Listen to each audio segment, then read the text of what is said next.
Ito na po yung resulta. Ang lutong nito. Pero kung kayo ay magninegosyo ng crispy pata o crispy ulo, pagka palalambutin nyo siya, dapat nakabalot ng katsa para hindi masira yung balat at buo pa rin siya pagka pinirito nyo. Pero ito, dahil pambahay lang, pwede na yung ganyan. Pero sure ako 100% malutong at masarap to.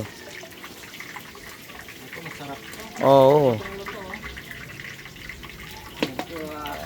Tingin dito. Ba't kuha kayo ng ano, kukunin yung upuan para maano. Dito lang tayo para maliwanag. Yan. Yung crispy pata kunin sa ilalim. Ito, kuha kayo kasi mainit pa yung crispy ulo. Anong plano niyan?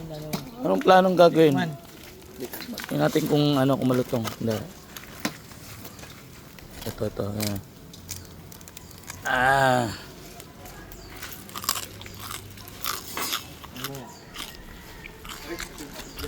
Ang lambot. Dahil malambot kasi siya ng pinakulo. Ang lambot niya. Sarap ng balat. Ang balat grabe. Ang lambot. Nasa ilalim kasi siya. Ano. Ito malutong to.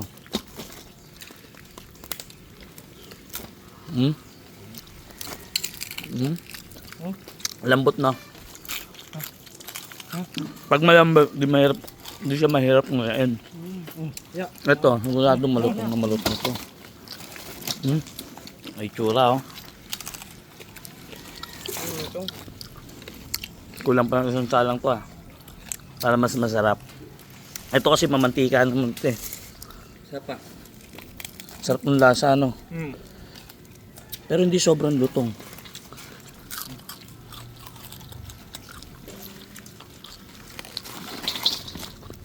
Ito. Hindi, ito. Huwag mong galawin ito. Ito. Malulog ko tayo. Huwag mong galawin ito. Salang kuli yan. Ano yung third fry? Ang lambot.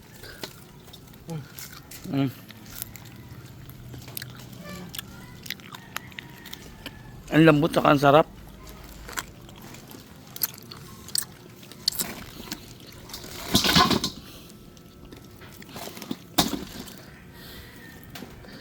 Mainit, eh, oh.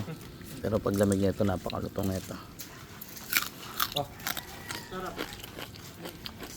Pamangkong nga kahit na mainit.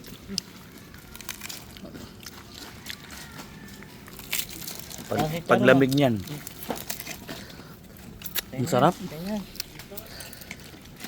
Mainit. Sarap, di ba? Dito ayo. Malutong yan. Parang si Charon na. Tenga to, eh.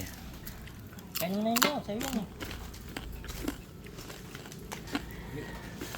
Saka ang lambot. No. Malambot po.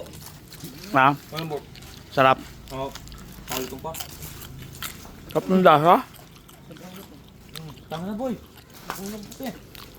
Napapatuloy, boy. Sobrang lutong. Mainit pa, eh. Mamaya pa lutong yan pag dumamig. Sobrang lutong daw. Pero mamaya talaga, sobrang lutong yan.